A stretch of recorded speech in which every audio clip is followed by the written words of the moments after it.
귀한 찬양 감사합니다. 이 시간 함께 나누실 말씀 민수기 11장 31절에서 35절까지 말씀입니다.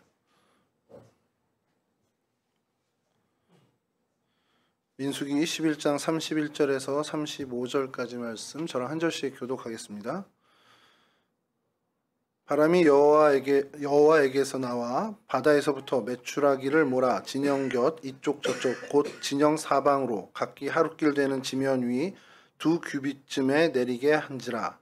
백성이 일어나 그날 종일 정하고 이튿날 종일토록 메추라기를 모으니 적게 모은 자도 여러 명이라. 그들이 자기들을 위하여 진영 사면에 베어두었더라. 고기가 아직 이 사이에 있어 씹히기 전에 여호와께서 백성에게 대하여 진노하사 심히 큰 재앙으로 치셨으므로 그곳 이름을 기브라 다와라 불렀으니 욕심을 낸 백성을 거기 장사함이었더라. 함께 하시죠. 백성이 기브롯 핫다아와에서 행진하여 하세롯에 이르러 거기 거하니라. 아멘.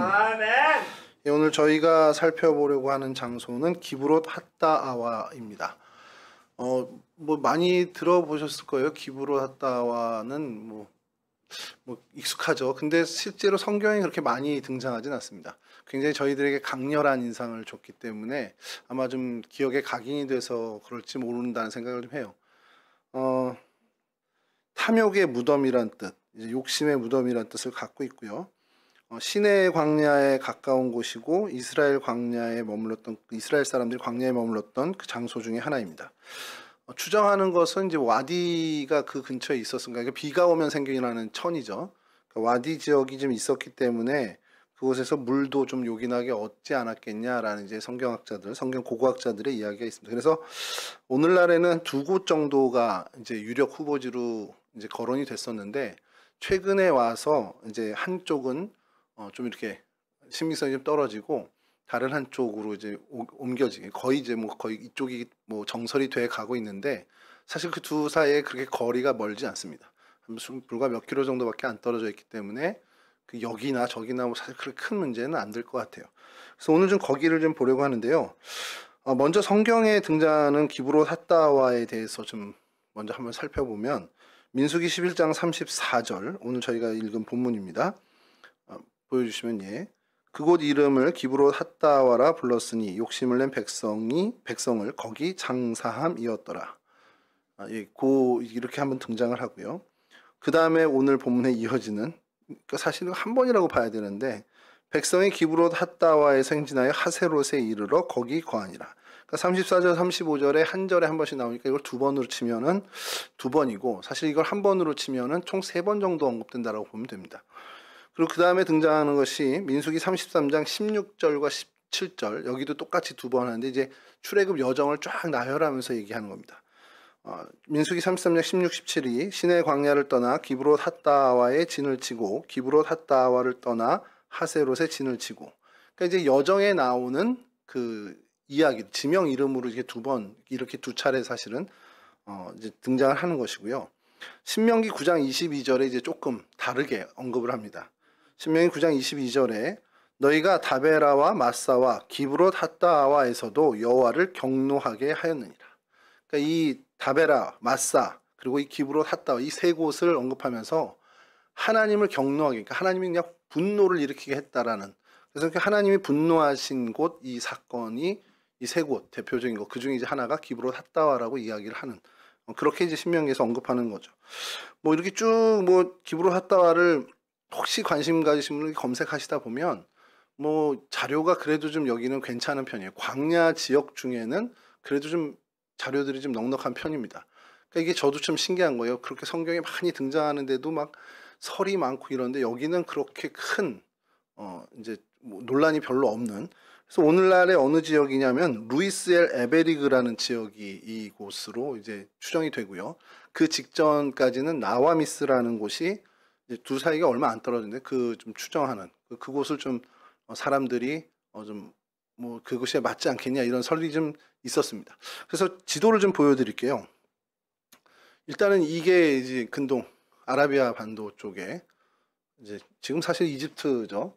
그래서 이스라엘 땅이 저 위에 있고 이제 밑에 쪽으로 이제 좀 빨간 그 내비게이션의 저 현재 위치를 해놓은 곳이 이제 이 기브롯 핫다와입니다. 정확히 얘기하면 이제 루이스 엘 에베리그인데 그냥 에베리그라고 좀 표현을 할게요. 이 에베리그인데 그 위쪽에 하트 모양을 좀 하나 해놓은 게 보이시나요 혹시? 별로 안 먼 그 살짝 위에 여기가 나와미스라는 곳입니다. 그래서 이 두 곳이 이제 논란이 있다가 지금은 에베리그 이쪽이 거의 정설이 되고 있습니다. 아래쪽 하트는 뭘까요? 대충 위치 보시면 여러분 수요일에 이렇게 우리가 오래 이 지역을 다뤘는데 저쯤이면 대충 뭐겠다. 예, 신해산입니다. 신해산도 사실은 지금 뭐 새로운 이제 신흥학파에서는 이 시나이 반도가 아니라 뭐 저 건너편 아라비아 반도일 거다라는 설도 있는데 사실 어느 거 하나도 이거다라고 할 수 있지는 않은데 전통적으로 전통적으로 이제 우리 기독교 고고학에서는 그냥 이 시나이 반도의 신해산을 이야기하고 있습니다. 여하튼 이 신해산에서 북쪽으로 이제 북동쪽으로 올라가는 곳에 이 에베리그가 있고요. 그 다음에 그 옆에 나와미스가 있는데 이곳을 기브롯 핫다와라고 이제 보고 있습니다. 좀 다음 사진을 보여주시면 조금 이제 확대했습니다. 확대해서 신해산 여기 보이시죠? 예, 신해산 예, 성 카드린 수도원이 있는 거기서부터 기브롯 핫다와 기브롯 그 위에가 나와미스 이렇게 두 곳이 이렇게 멀지 않습니다. 요 여정 끝에 다음 사진을 보여주시면 얼마 안 가서 하세롯이 등장을 합니다. 이렇게 쭉 이어지는 그 여정이죠. 그 한 분이 이제 여기를 다녀오신 걸 유튜브에 올리셨는데 10여 년 전에는 여기를 그냥 거의 광야길 같이 낙타 타고 가듯이 이렇게 갔었다는 겁니다. 근데 오늘날은 그 굉장히 이제 길이 잘 나서 그냥 자동차로 이렇게 쭉 갈 수 있게 됐다라고 그렇게 유튜브에 좀 올렸더라고요. 좀 다음 사진 보시면 이제 완전히 확대해서 예, 이렇게 보이면 됩니다. 그러니까 이렇게 자꾸 이렇게 단계로 들어가는 게 이렇게 처음 보여드리면 저희가 어디야 이러실 것 같아서 대충 그 시나이 반도 오른쪽에 치우쳐져 있는 그곳입니다. 기브롯 핫다와 그리고 저 위쪽 나와미스도 기브롯 핫다와라고 추정을 했었는데 오늘날은 이 에베리그 쪽에 그래서 왜 기브롯 핫다와가 전에는 나와미스 쪽으로 더 사람들이 의견이 모아졌었냐면요. 다음 사진 보여주시면 뭐 같습니까?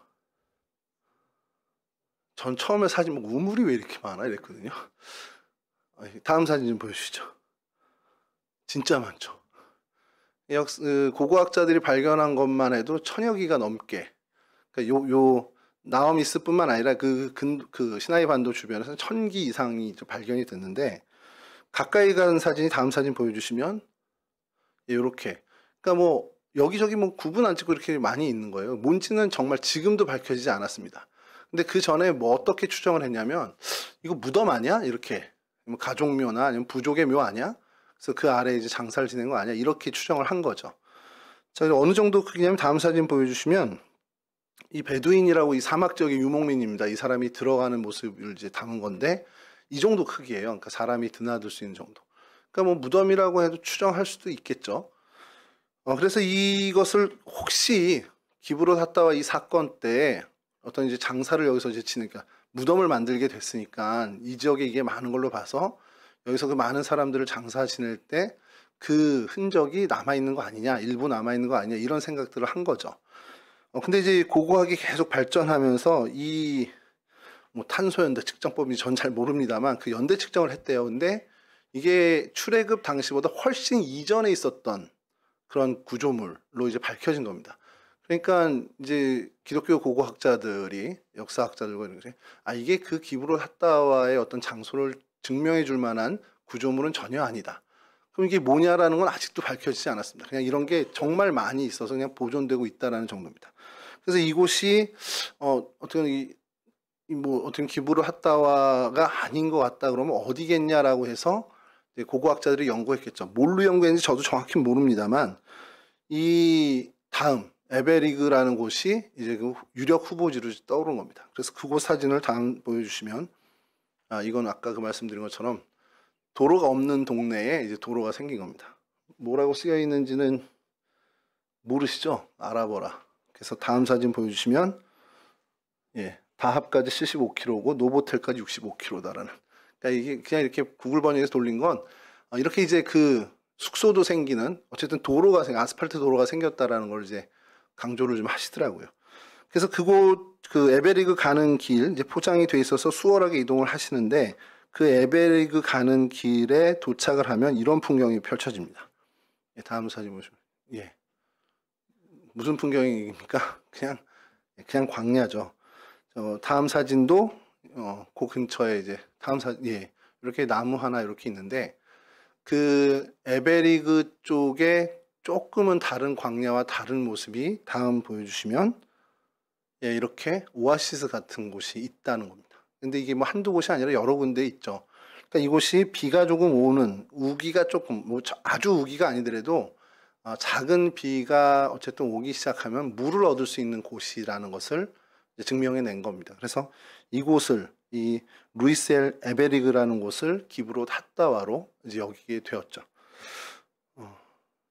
예, 이게 이곳에 이제 사실은 어떻게 보면 자료에 답니다. 구글 지도를 들어가셔서 에베리그나 나오미스를 치면은 거기에 이렇게 아까 그 처음에 보여준 지도 사진이 뜨고요. 거기에 이렇게 현재 위치 표시가 되면은 거기를 클릭하시면 옆에 사진들이 쭉 뜹니다.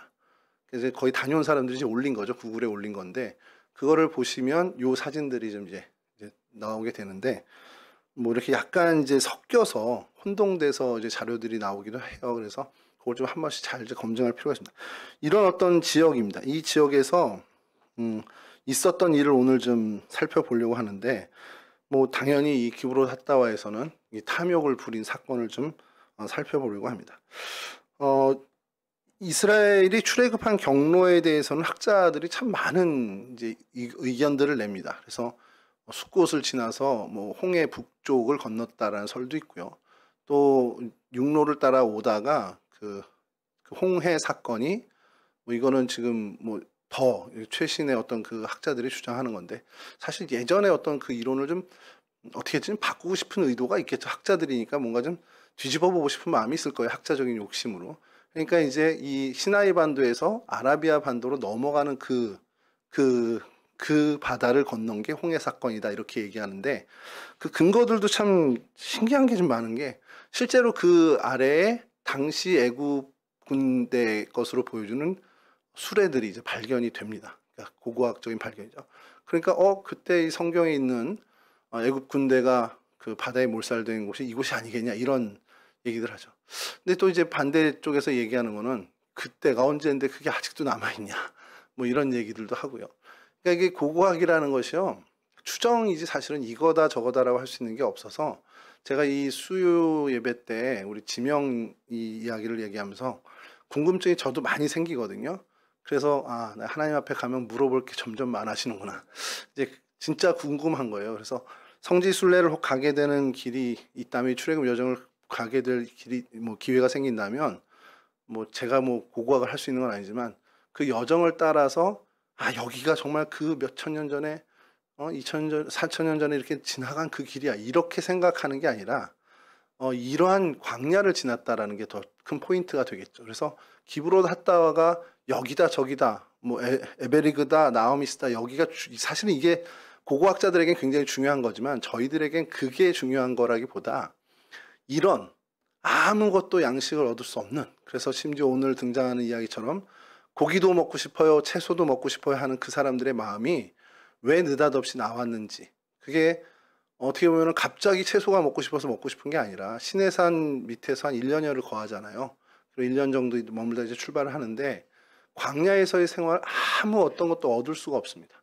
좀 이따 좀 말씀을 드리긴 하겠지만 이 유목민들 광야에서 지내는 이 베두인들 이 사람들이 채소를 먹을 일이 거의 없죠. 고기는 이미 잡은 것들을 말려서 우리나라로 치면 육포 같은 거를 이제 저장해서 이제 갖고 다니면서 그걸로 양식을 하고 그러니까 이들의 불만이 생길 수도 있겠구나. 이런 기사가 성경에 있을 수밖에 없겠구나라는 것을 그 자연 환경을 보면서 이 어떤 정황들을 보면서 성경을 좀 더 깊이 이해하는데 도움이 되는 거지. 에베리그면 어떻고 나오미스면 어떻습니까? 저희들한테는 그게 저의 구원의 문제와 무슨 상관이 있겠습니까? 아무 상관이 없거든요. 그런데 성경을 우리가 좀 더 풍부하게 풍성하게 묵상하고 그 메시지를 좀 더 공감하기 위해서 필요한 작은 부분이지만 그런 노력들을 좀 하자는 거죠. 그래서 이 뭐 출애굽 경로 여러 가지 있지만 주장하는 경로들, 뭐 이 아래쪽으로 갔다 아니면 뭐 시나이 반도를 걷는 거다 뭐 이렇게 해도 이 기브롯 핫다와를 지난 것에 대해서는 양측 다 이견은 없습니다. 그래서 이 지역을 분명히 지났을 것이고 이 광야의 생활에서 분명히 그들은 이 식량, 먹을거리에 대한 불만은 분명히 생겼다라는 그 사건을 우리가 좀 주목할 필요가 있다는 것이죠. 정말 오늘은 제가 공수표가 아니라 그렇게 길지 않게 예배가 끝날 것 같습니다. 너무 좋아하시는데 기브롯 핫다와 탐욕의 무덤입니다. 그러니까 탐욕의 무덤이 뭡니까? 탐욕을 묻었다라는 거예요. 이거 굉장히 중요한 포인트입니다. 탐욕의 무덤, 그러니까 가우진 무덤 그러면 가우진을 묻었으니까 가우진 무덤이잖아요. 그러니까 탐욕의 무덤은 탐욕을 묻었다라는 겁니다. 이게 사실은 기브롯 핫다와 사건에서 저희들에게 주는 굉장히 중요한 포인트, 그 교훈인데요. 탐욕을 사전에서 찾아보면 명사로 지나치게 탐하는 욕심이라고 나옵니다. 뭐 탐하는 건 뭐고 또 욕심이 뭐냐 이렇게 또 사전을 또 찾아보면 여러 개 계속 나오겠지만 지나치게 탐하는 선을 넘는 욕심이라고 우리는 생각하면 되죠. 그러니까 우리 사람이 자기 분수 이상의 것을 바라는 과도한 욕망, 과도한 욕심이 바로 탐욕이라는 겁니다. 그러니까 어떤 정상적이고 상식적인 이치를 벗어난 올바르지 않은 욕심을 탐욕이라고 하는 거죠. 성경에서는 이 탐욕을 계속해서 이제 이야기합니다. 성경 전체에서 탐욕에 대해서 많이 얘기를 해요. 탐욕 혹은 욕심이라고 한글 성경에서 번역이 됐는데 이 탐욕 욕심으로 표현하면서 이 타락한 이 세상, 그러니까 하나님의 백성이 아닌 하나님과 단절된 죄에 빠진 사람들, 그 인생들이 갖고 있는 불신앙의 가장 큰 요소 중에 하나가 바로 이 탐욕이라는 겁니다. 그러니까 그치지 못하는, 만족하지 못하는 욕심. 그래서 성경은요, 온갖 이 탐욕에 대해서 이야기하면서 이 탐욕으로 인해서 벌어지는 온갖 불의한 일, 그리고 악한 일, 그렇게 탐욕으로 자행되는 모습들을 계속해서 증언해 줍니다. 그리고 그 결과가 어떻게 됐는지를 또 밝혀주죠. 그 결과로 어떻게 보면 인생의 큰 불행을 당하게 되는 것까지도 보여주는 그러한 일들이 성경에 계속 반복적으로 나오고 있습니다. 그래서 오늘 저희가 살펴볼 이 기브롯 핫다와는 이제 시내산 호렙산에서 가데스로 가는 도중에 이제 출애굽한 이스라엘 백성이 탐욕에 빠져서 탐욕을 부림으로 인해서 하나님의 진노를 받게 되고 그 진노의 결과로 죽어 묻히게 되는 이 사건을 좀 저희가 살펴보려고 합니다. 이 사건을 저희가 보면서 정말 어떻게 보면 주는 탐욕의 무덤에서 주는 교훈을 저희가 찾아야 되겠죠. 먼저 이 사건을 살피기 전에 되게 중요한 단서 하나를 먼저 좀 살펴보려고 하는데요. 출애굽기 12장 38절 말씀입니다. 그러니까 출애굽할 당시의 상황을, 이스라엘 백성들이 나오는 상황을 묘사한, 기술한 그 부분입니다. 출애굽기 12장 38절인데요. 개역개정과 새번역 두 개로 다 좀 읽어보겠습니다. 출애굽기 12장 38절 먼저 개역개정입니다. 수많은 잡족과 양과 소와 심이 많은 가축이 그들과 함께 하였으며, 이제 새번역으로요. 그 밖에도 다른 여러 민족들이 많이 그들을 따라 나섰고 양과 소 등 수많은 집짐승 떼가 그들을 따랐다. 그러니까 뭐 양과 소가 따랐다라는 건 이제 뭐 그거는 우리가 다 뭐 알고 있는 얘기인데 저희가 사실 자꾸 간과하는 것 중에 하나가 이스라엘 백성들만 출애굽한 게 아니라는 겁니다. 성경에서 이야기하는 것은 개역개정에서는 그 사람들을 수많은 잡족이라고 표현을 하고요. 출애굽기 12장 38절 새번역에서는 다른 여러 민족이라고 좀 순화해서 표현을 할 뿐이죠. 수많은 잡족, 다른 여러 민족들이 이 선민들을 따랐다는, 하나님의 백성을 따라 나섰다라는 걸 여러분 기억하시고 오늘 말씀을 좀 계속 나눴으면 좋겠습니다. 요걸 좀 기억하시고요. 자, 광야에 행진하는 중에 오늘 우리가 본문 읽은 본문에서 고기 타령을 하고 채소 야채 얘기를 하면서 원망을 하고 불평을 하게 되는데요. 이 사람들이 왜 그러면 1년여 이 시간 동안 가만히 있다가 갑자기 야채가 먹고 싶어졌을까? 뭐 그럴 수도 있겠죠. 1년여를 뭐 저도 고기를 만약에 안 먹고 있다 보면 이제는 고기 좀 먹고 싶어. 그러면서 집사람한테 우리 뭐 좀 명륜진사갈비 갈래? 뭐 이런 얘기를 하겠죠. 근데 이 사람들도 그런 어떤 자연스러운 걸로 그냥 고기 좀 사줘 이런 땡깡이 아니라 불평을 하기 시작합니다. 그러니까 좀 결이 좀 다른 거죠. 집에서 제가 나 요즘 헛헛해, 뭐 내 얼굴 봐, 요즘 헬스케졌잖아, 뭐 이러면서 고기 좀 먹자, 이게 아니라 굉장히 원망과 불평을 갖고 이 말을 하기 시작한 겁니다. 이렇게 해서 우리 여기 이렇게 머무르게 해서 먹고 싶은 고기도 못 먹게 하고 채소야채 뭐 참외도 나오잖아요. 왜 그러지? 이렇게 생각을 하는데 왜 결이 다른 이 불평이 생겼느냐? 제가 성경을 보면서 좀 깜짝 놀랐던 부분 중에 하나가 이건데, 민수기 11장 4절 말씀을 좀 보겠습니다. 그들 중에 섞여 사는 다른 인종들이 탐욕을 품음에 이스라엘 자손도 다시 울며 이르되 누가 우리에게 고기를 주어 먹게 하랴. 이스라엘 백성, 그러니까 하나님의 백성, 선택받은 선민들이 먼저 불평을 갖고 불만을 토로한 게 아니라는 겁니다. 성경에서 이야기하는 것은 그들 중에 섞여 사는 다른 인종들, 아까 우리 출애굽기에 말씀 나눈 것처럼 수많은 잡족, 다른 여러 민족이라고 표현됐던 그 사람들을 지칭하는 겁니다. 섞여 사는 다른 인종들, 출애굽기에서 이야기한 수많은 잡족과 다른 여러 민족을 지칭하면서 이들을 섞여 사는 민족이라고 표현을 하는 거예요. 그들이 탐욕을 품었습니다. 그들이 먼저 탐욕을 품은 거죠. 이게 성경학자들의 고민이에요. 왜 이 사람들이 탐욕을 품었을까? 그러면 이제 출애굽기 처음 가서 그 사건을 다시 한번 들여다봐야 한다는 겁니다. 성경학자들이 이야기하는 것이 이래요. 설명이 이렇습니다. 이들이 왜 따라 나왔냐부터 이제 살피는 거예요. 아니, 이스라엘 백성들이야 원래 있던 가나안 땅으로, 약속의 땅으로 가는 거지만 얘들은 왜 따라와? 여러분들 생각해 본 적 있어요? 왜 따라갈까요? 성경학자들의 해석이 이래요. 이스라엘이 출애굽할 당시에 벌어졌던 많은 사건들 있죠. 애굽의 열 재앙도 받고요. 이들은 그 모든 걸 목격한, 같이 살면서 목격한 사람들입니다. 그러면서 이들이 출애굽할 때 애굽의 막대한 재물과 가축들을 가지고 나가는 걸 봅니다. 그러면 어떤 생각이 들까요? 그냥 아주 세속적인 마음으로. 그쵸. 쟤네들 따라가면 뭐 나한테도 뭐 좀 떨어지지 않겠어? 어차피 애굽에서 나 이번 생은 글렀는데 쟤네들 따라가면 뭔가 좀 다른, 뭔지 모르지만 다른 게 있지 않겠어라는 마음들이 있었지 않겠냐라는 거예요. 그게 성경학자들의 이야기입니다. 그러니까 자신들이 애굽에서, 그들도 뭐 노예 생활을 한 사람들이었겠죠. 그런 어떤 노예 생활보다는 어쨌든 조금 더 나은 삶이 될 거라는 기대를 갖고 따라 나섰을 거라는 겁니다. 그러니까 즉 막연한 기대감을 가지고 그냥 그들을 따라 나온 거예요. 가나안 땅, 옛 땅, 약속의 땅을 회복한, 그건 관심 없고 많은 재물을 갖고 이사 나가는 이 사람들 내가 따라 나가면 그래도 지금보다 뭔지 낫지 않겠어라는 그 막연한 기대감을 갖고 그냥 따라 나선 거라는 게 성경학자들의 이야기입니다. 이스라엘 백성은 달랐죠. 아브라함, 야곱, 요셉을 기억하고 계속해서 부모로부터 들어왔고, 그러니까 그들은 하나님의 언약이라는 것을 어쨌든 새겼던 사람들이고, 이 사람들은 아브라함도 몰라요. 야곱도 모릅니다. 요셉도 몰라요.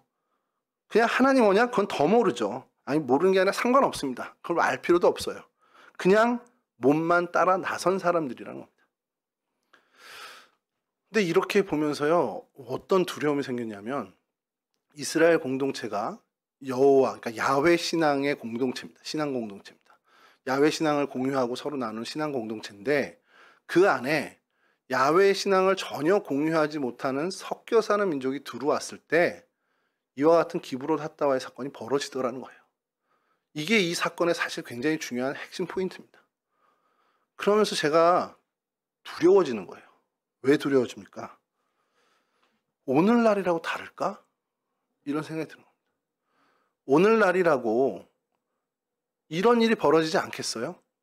만약에 어떠한 신앙 공동체 안에 그 신앙을 함께 공유하지 못하는 섞여 사는 민족과 같은 사람들이 있다면 그 공동체도 이스라엘 공동체가 기브롯 핫다와에서 하나님의 경노를 받고 멸망의 길을 가는 것과 동일한 일을 반복할 수도 있다는 겁니다. 그게 우리가 오늘 조심해야 되는, 정말 경계해야 하는 부분 중에 하나라는 거죠. 교회에도요, 뭐 교회는 그렇죠. 물론 하나님의 백성들, 하나님의 자녀들이 모입니다. 그러니까 같은 신앙, 같은 목표점, 같은 본향을 향해서 함께 나가는 성도들이 있습니다. 그런데 걱정스러운 것은 동시에 섞여 살며 그냥 따라오는 사람들도 있을 거라는 거예요. 같은 신앙을 공유하는 공동체 안에서 그 신앙과 비전을 함께 공유하지 않고 그냥 아무 생각 없이 혹은 세속적인 기대, 세속적인 바람, 세속적인 계산을 가지고 그렇게 따라오는 사람들, 혹은 스스로 좋은 신앙이라고 착각하는 사람, 전혀 신앙이 없음에도 나는 좋은 신앙을 가지고 있어 하는 그 착각을 가지고 있는 사람이 공동체 안에 섞여 있다면 그 공동체 역시도 기브롯 핫다와의 일을 당할 수도 있다라는 두려움을 저희는 가져야 한다는 겁니다. 주님께서도 말씀하시잖아요. 마지막 날을 말씀하시면서 가라지와 알곡이 섞여 있다라고 합니다. 누룩이 순수한 반중에 섞여 이렇게 해서 그 부풀어 오르는 것처럼 교회에도 섞여 있는 이들, 교회에 무언가 섞여 있어서 세속적인 풍조, 세속의 가치관, 세속의 죄를 오염시키는, 그렇게 죄로 오염시키는 이들이 있을 수 있다라는 거예요. 결국 그들로 인해서 교회는 큰 분란을 겪게 될 거고요. 어려움을 당하게 될 거고요. 심지어 더 나아가 하나님의 진노하심을 경험할 수도 있게 된다는 겁니다. 그러니까 결론적으로만 얘기하면요.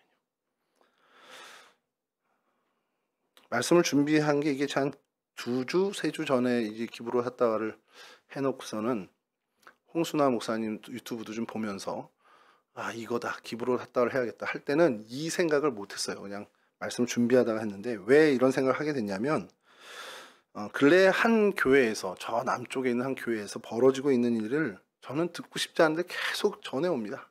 카톡으로 막 영상 보내주고 카톡으로 뭐 주보 이렇게 찍어서 보내주고 하는데 그냥 참담한 거예요. 제 마음이. 교회가 양쪽으로 나뉘어서 갈등을 하는데 갈등의 정도가 그냥 갈등하는 게 아니라 몸싸움까지 하는 영상을 이제 보여주는 겁니다. 제가 깜짝 놀랐어요. 이게 그 교회야? 정말 심하게 뭐 밀치고 뭐 우리 표현으로 헤드락하는 것처럼 목을 조리고 예배당 안에서 주일 예배 시작할 때 그러고 있는 거예요. 그리고 한 친구는 친구라고 그러면 죄송합니다. 예배 전 예배 여는 찬양을 하는 전도사님은 계속 찬양을 부르고 있고 그 와중에 성도들은 멱살잡이하고 이렇게까지 저는 뭐 처음 보는 거니까 이렇게까지야? 그렇게 나뉘어서 몸싸움까지 하는 상황을 모습을 보고 있으면서 마음이 참담한데 가만히 보니까 아는 얼굴들이 있는 거예요. 직분이 상관없더라고요. 뭐 장로님도 상관없고 집사님도 상관없고 저분 장로님인데? 심지어 거기 있는 부목사님은 저 친구는 부목사인데? 이런 얼굴들이 그냥 거기서 뒤섞여서 이렇게 있는 거예요. 직분도 체면도 뭐 인격도 아무 상관이 없습니다. 싸움의 중심에 선 사람들은 그냥 자기 자신의 계산대로만 하는 거예요. 자기 자신의 주관대로만 그냥 밀고 나가더라고요. 교회를 생각하는 마음이 정말 일말에 하나도 느껴지지 않는 것 같은 행동을 보이고 있습니다. 자기가 옳다고 서로 주장하면서 자기들이 하는 행동이 교회를 위한 행동이다. 이 행동이야말로 교회를 살리는 것이라고 주장하면서 서로 교회를 죽이고 있습니다. 그 일을 몇 주간 이제 계속 겪으면서 그 교회에 좀 저도 있었던 사람으로서 좀 마음이 계속 무겁게 되더라고요. 그러니까 여러분 우리가 우리 스스로를 살피는 일에 절대 게을러서는 안 되는 이유가 여기에 있습니다. 내가 하나님의 백성으로서의 그 정체성을 정말 잘 붙들고 살고 있는지 혹 내게 내 모습 속에 그냥 몸만 따라가는 그런 섞여 사는 무리의 모습이 혹은 없을까라는 것을 계속 우리 스스로 점검해야 한다는 거예요. 여러분 이런 자기 점검의 여정을 우리는 살아야 됩니다. 나를 계속 살피는 나를 계속 말씀의 거울에 비춰보는 여정을 살아가는 저와 여러분들이 되어야만 한다는 사실이죠. 오늘 이 기브롯 핫다와의 사건을 보면서 우리가 첫 번째로 정말 다짐하고 또 다짐해야 되는 것은 나를 점검하는 자기 점검의 삶을 그 신앙의 여정을 걸어가야 한다는 겁니다. 그러면서 이들의 주장을 좀 면밀하게 살펴볼 필요가 있는데 이들의 불만, 이들의 주장이 정말 단순하게 먹고 싶은 거, 좀 영양가 있는 거, 좀 맛있는 음식 그거 먹고 싶다고 말한 게 아니라는 거예요. 뭐 스테이크 주세요. 뭐 티본으로 뭐 미디움으로 해서 주시면 좋겠어. 이런 좀 더 맛있는 먹거리를 요구한 게 아니라 이들의 불만의 본질은 애굽 생활과 현재 하나님과 함께하는 이 생활, 이 두 생활 중에 애굽에서의 생활이 더 좋은 생활이었다라고 주장하는 겁니다. 그러니까 하나님과 함께하는 이 삶과 하나님 없는 세속에 묻은 삶의 대결에서 하나님과 함께하는 삶이 아니다라고 얘기하는 선언이에요. 이 사람들은 그렇게 선동하는 겁니다. 현재 하나님과 함께하는 이 가나안으로 가는 여정, 이 생활보다 비교할 수 없이 행복했던 애굽 생활이야 라고 사람들을 선동하고 있는 거죠. 그리고 백성들은 그 선동에 사실은 넘어가게 됐습니다. 그리고 그들은 불만과 탐욕의 자리로 그 마음이 옮겨져 가게 됐죠. 민수기 11장 이제 4절 이후 이제 후반부부터 5절까지인데요. 잠깐 띄워주시면, 누가 우리에게 고기를 주어 먹게 하랴. 여기까지는 나 고기 먹고 싶어요 라는 어떤 더 맛있는 음식에 대한 욕구, 불만인 것 같은데, 그 다음이 중요합니다. 우리가 애굽에 있을 때에는 값없이 생선과 오이와 참외와 부추와 파와 마늘을 먹은 것이 생각나거늘. 고기, 각종 채소, 야채 값없이 실컷 먹었다고 이야기합니다. 진짜일까요? 어쩌다 먹긴 했겠죠. 아예 안 먹고 살았을 수는 없었을 텐데 정말 그렇게 그들이 원 없이 먹고 살았을까요? 절대 아니라는 겁니다. 애굽에서 학대받는 그들의 원성을 하나님이 들으셔서 건져낼 정도로 그들은 학대받는 민족이었습니다. 그런 학대받는 자들이 정말 풍성한 식자재를 갖추고 쌓아놓고 먹고 살았다? 그건 아니라는 거죠. 그저 굶지 않을 정도로, 노동에 어떻게 보면 피해가 되지 않을 정도의 식량만을 공급받으면서 살았을 거라는 거예요. 그럼에도 이들은 그때 그 과거를 미화하고 있습니다. 목적이 뭐죠? 왜 과거를 미화할까요? 미화가 아니라 미화할까요? 지금 현재를 부정해야 되기 때문에 그렇습니다. 지금 하나님과 함께하는 이 시절, 이 여정을 부정하기 위해 그 애굽에, 사실은 더 처참했던 그때 그 애굽의 그 상황을 더 아름답게 포장하는 거예요. 사람이 원래는 그런 성향이 있다고 합니다. 심리학자들 얘기가, 이 망각이라는 게 있잖아요. 그 망각할 건, 잊어버릴 건 잊어버리고 기억할 건 더 또렷이 기억하는 게 우리 뇌의 습성이래요. 그러니까 아마 살아남기 위해서 그렇게 하던 것이 그렇게 습성으로 본성으로 자리 잡은 거겠죠. 그러니까 지나온 시간들 속에서 좋았던 거를 계속 강화하면서 포장을 계속 한다는 겁니다. 우리 뇌가 그렇다는 거예요. 저도 그렇고 여러분들도 그렇고요. 그리고 혹독한 어떤 그 아픔들은 자꾸 그냥 잊어버리는 거죠. 왜냐하면 그걸 기억하면 못 견디니까 계속 이제 희석시키는 겁니다. 그러니까 시간이 지나면 지날수록 지나온 생활에 좋은 기억만 남는 거예요. 근데 제가 이 얘기를 들으면서 맞다 생각한 게 뭐냐면, 저는 아닙니다. 저는 첫사랑에 성공했기 때문에 상관이 없는데 제 주변의 친구들을 보면 전에 헤어졌던 애를 걔는 그게 좋았는데 뭐 이런 얘기를 해요. 그래서 저는 객관적으로 봤잖아요. 야, 전 애가 지금 훨씬 못해. 지금이 훨씬 나아. 야, 지금 네 와이프가 100번 1000번 나아. 이 얘기를 해주죠. 근데 가끔 그 친구가 그런 얘기를 해요. 걔때 그 성인은 실명 얘기하면 안 되는데 성인은 뭐 이랬는데 저랬는데 이런 얘기를 하는 거예요. 그래서 제가 결정적으로 그 친구의 야, 너 그때 이것 때문에 헤어졌잖아. 이러면 이제 그때 좀 정신 차리거든요. 근데 가만 놔두면 그 전에 있었던 경험들을 좀 더 실제보다 더 아름답게 포장하는 이야기를 합니다. 남자들 중에 대표적인 게 있어요. 군 생활을 이끌었습니다. 지금 제가 나이가 들고 좀 이제 힘도 없지만 그래도 저는 그때 군대보다 지금이 좋습니다. 공감 안 하시나요? 뭐로 봐도, 어떤 면에서 봐도 지금이 더 좋아요. 그때 20대라는 거 빼고는 다 지금이 모든 상황도 다 좋습니다. 근데 제 동기 중에 하나는 가끔 그런 얘기해요. 야, 그때가 좋았지. 시키기만 하면 다 애들이 막 일사천리 움직이고. 지는 안 움직였나? 지도 막 움직여놓고. 근데 그건 다 잊어버리는 거예요. 자기가 괴롭힘 당했던 건 다 잊어버리고 자기가 막 사람들을 부리고 그곳에서 왕노릇 했던 그 기억만 막 좋아하는 거예요. 그러니까 사람이 원래 그렇습니다. 뭐 전에 있던 사람에 대해서도, 또 전에 있었던 어떤 그 상황에 대해서도 그렇게 얘기하는데, 교회에 대해서도 그렇게 얘기하는 사람들을 많이 봅니다. 전에 사역하던 교회가 더 좋았어. 그 교회는 이것도 있고 저것도 있고 이런 땐 이런 거 하고. 그럼 그 교회 가면 되잖아요. 왜 여기서 이렇게 제가 그런 얘기를 하거든요. 저는 왔잖아요. 그 전에 교회가 좋아서 왔잖아요. 좋으면 가는 거예요. 그 전에 교회가 더 좋으면 가야죠. 저는 왜곡된 기억이 아니라 실제 좋아서 왔습니다. 목사님께 박세훈 목사님 서산 가신다는 얘기 듣고는 이렇게 보고 있었죠. 어디 누구를 뽑으시나 이렇게 보고 있다가 이게 조금씩 딜레이 되더라고요. 그래서 목사님께 사정했습니다. 저를 뽑아주신다면. 네. 뭐 뒷얘기는 일단 잠기고. 여러분 어쨌든 실제 좋아서 그런 얘기 할 수 있죠. 그런 경우 분명히 있습니다. 근데 더 많은 경우가 지금 내 현재 상황에 대한 불만이나 불평이 투영돼서 과거가 더 좋았다라고 스스로 속이고 또 그렇게 하는 경우도 굉장히 많더라는 거예요. 지금 이스라엘 백성들, 이들의 마음에 이 섞여 있는 무리들이 그것을 건든 겁니다. 지금 불만. 니네 고기 못 먹잖아 지금. 야 애굽 때는 그래도 먹지 않았니? 생각해보니까 먹은 것 같아. 이런 것들을 자극하면서 현 상황에 대한 불평과 불만을 증폭시키는 거예요.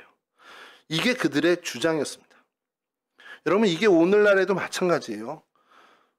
어느 정도냐면 심지어 죄악 속에서 비참하게 종노릇하던 사람들이었습니다. 그래서 주님을 만나고 주님의 구원하심과 그 이름으로 존귀케 되는 은혜를 입었음에도 불구하고요. 그 은혜를 망각하고는 내 예수 믿느라고 손해봤어. 나 교회 다니느라고 나 정말 많이 손해봤어. 안 믿는 게 더 좋을 뻔했어. 이런 원망하는 이런 이야기들을 통해서 믿음 약한 성도들을 시험에 빠지게 하는 일들이 교회 안에도 있더라는 겁니다. 우리 이 땅에 많이 있죠. 이러한 어떤 현 상황에 대한 부정, 현 상황에 대한 불평, 불만을 증폭시키는 과거에 대한 미화를 우리는 철저하게 좀 근절해 나가야 한다는 겁니다. 내 주변의 사람들의 그 이야기에 대해서 흔들리지 않아야 한다는 거죠. 오늘 지금이 제일 좋은 겁니다. 여러분 어제보다 오늘 내가 요만큼이라도 하나님을 더 사랑하게 됐잖아요.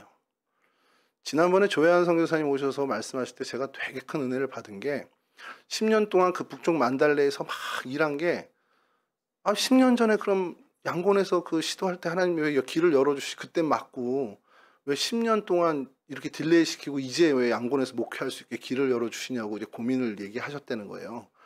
그랬더니 이제 깨달음이 10년 동안 그럼 뭘 했나? 10년 동안 내가 하나님을 더 사랑하는 사람이 됐구나.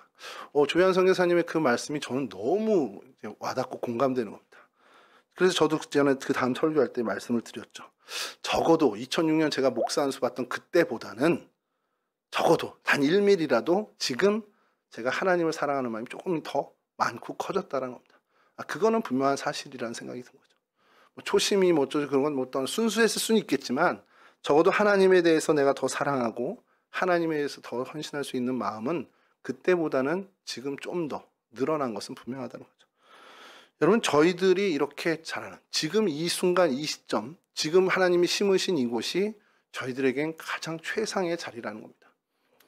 여러분 제가 제 의지로 기도하기 시작한 게 아마 저는 초등학교 1, 2학년쯤인 것 같아요. 그전에는 어머니가 이제 얘기하면 따라서 이제 말 따라하는 것처럼 기도를 하다가 초등학교 1학년과 2학년 때 이제 기도를 스스로 좀 하기 시작했는데 아주 유치한 기도였죠. 근데 그때부터 지금까지 제 하는 기도에 가장 많이 등장하는 그 단어 문장은 하나님 인도해 주시옵소서입니다. 요즘도 그래요. 요즘도 하나님 인도해 주십시오. 하나님 나를 이끌어 주십시오. 여러분 제가 그때부터 지금까지 기도를 거의 40년 한 거잖아요.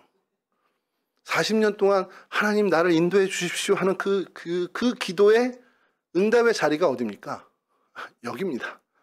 여러분들이 지금까지 수많은 시간 동안 하나님 나 인도해 주시옵소서 한 그 기도의 응답의 자리는 지금 여기입니다. 그럼 이곳이 제일 좋은 거죠. 우리 기도의 응답의 자리입니다. 과거에 대해서 자꾸 미화하고 과거에 정말 세속에 살면서 성공했던 것, 하나님을 떠나 살면서 어떻게 보면 사람들의 어떤 칭찬을 받았던 그런 것들에 대해서 미화하는 그 유혹으로부터 벗어나는 저와 여러분들이 되어야 한다는 것이죠. 최첨단 시대를 살아가는 오늘날에도 아까 사진에서 본 것처럼 베누인들이 있어요. 뭐냐면 유목민들인데 사막 유목민들이 실제로 지금도 있습니다. 그리고 우리 첸데 성사님 계신 몽골에도 유목민들이 아직도 있더라고요. 지난번에 JTBC에서 택배는 몽골이라는 프로그램을 이제 방영을 했는데 이 배우들 이제 연예인들 동기들이 가서 그 게르에서 생활하는 그들의 어떤 유목민 생활을 이제 체험하는 거였어요. 근데 그 생활도 그렇고 이제 여기 사막의 유목민 베누인들도 마찬가지지만 이 사람들은 식량을 고기를 이제 얇게 해서 점여서 이제 양념을 하고 이제 그걸 말려서 갖고 다니는 그런 것들이 이제 주식이고 실제로 어떤 채소, 야채 같은 경우는 거의 못 먹는 겁니다. 왜냐하면 뭐 목초지에서 어떻게 보면 과일 같은 거 따 할 수 있지만 사막의 이 베누인들이 어디서 과일이나 채소를 얻겠습니까? 그래서 이 베누인들은 그저 녹차 종류를 이제 시내에 가서 살 수 있게 되면 사와서 그걸 마시는 걸로 이제 채소를 먹는 걸 대신하는 거예요. 여러분 광야에서 이런 채소나 과일 같은 음식을 정말 접하지 못하게 되면 귀할 수밖에 없구나라는 것을 그 TV나 이런 걸 보면서 광야 이스라엘 백성들을 생각하는 겁니다. 출애굽한 광야도 마찬가지였겠죠. 채소에 대한 갈망이 분명히 있었을 거예요. 그러면 그거는 그들에겐 정말 호화로운 이야기고 호화로운 음식입니다. 그러니까 여기서 모세를 향해서 불만을 품는 거는 현실에선 이룰 수 없는 걸 가지고 불만을 얘기하는 거예요. 당장 할 수 없는 거 그거를 해내라고 하면서 요구하고 불만하고 그거 못 해내니까 너 물러가라 이렇게 되는 거죠. 이 역시도 섞여 있는 그 무리들이 충동해서 벌어진 일입니다. 고기, 생선, 참외, 수박, 부추, 파, 마늘 이것은 그 상황에선 사치라고밖에 할 수 없는 음식들이었다는 거예요. 광야에 앉아서 마치 호캉스 할 때 호텔에서 먹을 수 있는 메뉴를 갖고 오라는 그런 무리한 요구라는 겁니다. 하나님께서 목마르지 않게 반석에서도 물을 내어주시는 그런 은혜를 주셨고 재배하지도 키우지도 않은 하늘의 만나를 주셨음에도 불구하고 이들은 거기에 만족하지 않고 더 큰 욕심을 부린 것이죠. 그게 기브롯 핫다와입니다. 기브롯 핫다와의 핵심은 결국 욕심, 탐욕을 부린 거라는 거죠. 명언 중에 하나가 있습니다. 탐욕을 제하려면 먼저 그 어미가 되는 사치를 멀리하라. 그러니까 탐욕은 이 사치에서부터 온다라는 얘기가 있습니다. 내 형편, 분수, 이치를 벗어난 욕망이 탐욕을 일으킨다는 거죠. 하나님의 진리와 사랑보다 세상의 허영, 사치풍조를 더 사랑하고 그곳에 마음을 두는 것이 탐욕의 근원이 되더라는 겁니다. 그러니까 이들이 가졌던 것은 지금 현 상황에 맞지 않는 허영, 그 사치를 하다가 결국 탐욕으로 끌려가게 됐다는 것이죠. 여러분 이 탐욕의 욕망을 식혀줘야 됩니다. 그 한도를 정해주는 그러한 일들이 필요하죠. 여기까지구나. 이걸 넘으면 탐욕이 되겠구나. 여러분 그것이 바로 우리 신앙에서 우러나는 자족하는 마음입니다. 현재 내 상황을 만족할 수 있는 그 마음, 그 믿음이 그 탐욕을 냉각시키는 그런 냉각수의 역할을 할 수 있다는 겁니다. 여러분 세상에 얻고 싶고 누리고 즐거운 거 많죠. 뭐 세상에 놀 게 없습니까? 돈이 없지 이런 얘기를 하더라고요. 정말 놀 게 많고 볼 게 많습니다.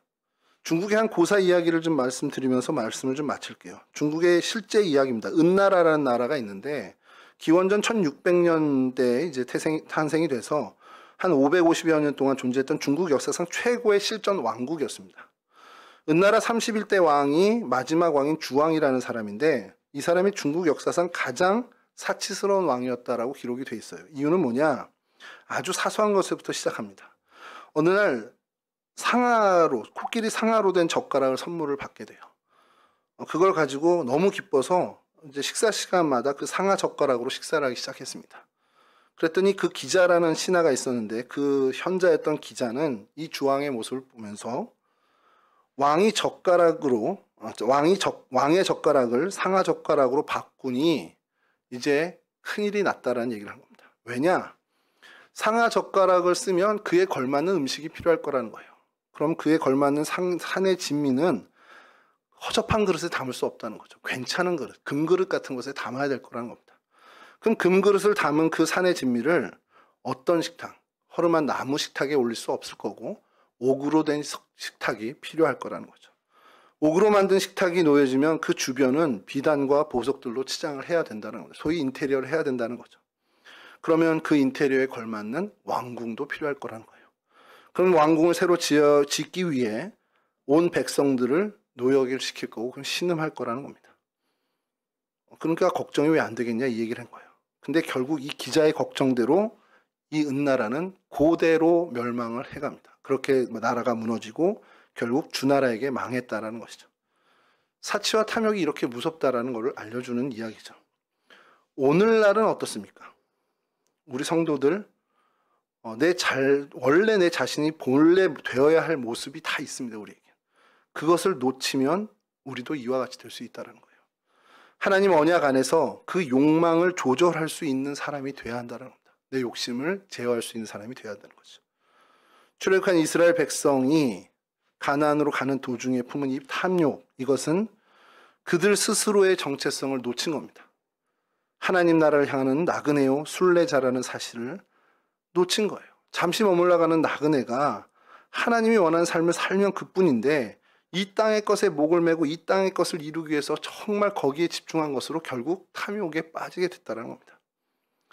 여러분, 이 탐욕의 열기를 식히는 건 자족하는 마음, 곧 내 자신을 현재 이 시점에 하나님이 주신 은혜에 만족할 수 있는 그 마음밖에 없다라는 것이죠. 여러분, 그러면서 이 탐욕 얘기를 하면서 이제 말씀드리는 것이, 이 탐욕이 얼마나 무서운 거냐, 탐욕의 끝이 뭐냐. 디모데전서 6장 9절은요. 부하려 하는 자들은 시험과 올무와 여러 가지 어리석고 해로운 욕심에 떨어지나니 곧 사람으로 파멸과 멸망에 빠지게 하는 것이라. 탐욕은 결국 파멸과 멸망에 이르게 하죠. 야고보서 1장 15절입니다. 욕심이 잉태한 즉 죄를 낳고 죄가 장성한 즉 사망을 낳으니라. 욕심, 탐욕은 결국 죽음으로 이끌어지죠. 이들도 마찬가지였습니다. 민수기 11장 33절에 이 기브롯 핫다와의 이스라엘 백성들, 불만을 품었던 이들, 탐욕을 품었던 이들은 민수기 11장 33절에 고기가 아직 이 사이에 있어 씹히기 전에 여호와께서 백성에게 대하여 진노하사 심히 큰 재앙으로 치셨으므로, 이러면서 거기서 다 장사 지내게 됩니다. 이 탐욕은 결국 하나님을 대적하는 것, 하나님의 정반대에 있는 입장이라는 거죠. 자, 그럼 이 탐욕의 마지막은 결국 죽음이라는 거죠. 아까 처음에 말씀드린 것처럼 기브롯 핫다와, 탐욕을 묻은 곳입니다. 그럼 탐욕은 뭘로 끝낼 수 있습니까? 묻는 거밖에 없어요. 죽음밖에 없습니다. 그러니까 쉽게 얘기해서 단순한 도식으로 죽어야만 탐욕이 끝나요. 탐욕을 멈출 수 있는 것은 죽음뿐이라는 겁니다. 자, 이렇게 얘기하고 결론 듣고 딱 오늘 설교 끝내면 뭐야, 죽으라는 거야? 죽을 때까지 우린 탐욕을 내는, 그게 아니고 이 말씀입니다. 갈라디아서 5장 24절입니다. 같이 읽을까요? 시작. 그리스도 예수의 사람들은 육체와 함께 그 정욕과 탐심을 십자가에 못 박았느니라. 아멘. 이게 결론입니다. 내 자신을, 그리고 내 탐욕과 정욕과 욕심을 십자가에 못 박고 장사 지낸 사람, 죽인 사람만이 탐욕의 늪에서 벗어날 수 있는 사람이라는 거예요. 여러분, 우리가 기도할 때 많은 소유, 많은 재물 구하는 거, 그게 다 나쁜 건 아닙니다. 솔로몬이 하나님의 성전을 건축하기 위해 많은 재물을 원한 것은 합당한 기도고 요구였죠. 그런데 광야에서 얻을 수 없는 애굽의 음식을 원하는 것은 탐욕이었습니다. 이 차이를 우리는 알아야 돼요. 여러분, 뭘 더 원하십니까? 이 땅을 살아가면서 여러분 더 갖고 싶은 게 뭐예요? 하나님으로부터 뭘 더 구하시겠습니까? 하나님 독생자 주셨잖아요. 구원의 은혜 주셨잖아요. 십자가에 피 흘리기까지 여러분 사랑해 주셨잖아요. 뭘 더 바라십니까? 그게 우리가 가져야 할 마음이라는 겁니다. 바라기는 오늘 이 사건을 묵상하면서 저 신앙의 교훈을 얻는 저와 여러분들이 됐으면 좋겠습니다. 그렇게 우리 본분, 우리 삶의 이치, 이것을 벗어난 욕심, 그 탐욕을 경계하는, 자기 점검을 정말 부지런히 하는 이 땅의 나그네요 순례자로서 살아갈 수 있는 저와 여러분들 되시기를 주님의 이름으로 간절히 축원합니다.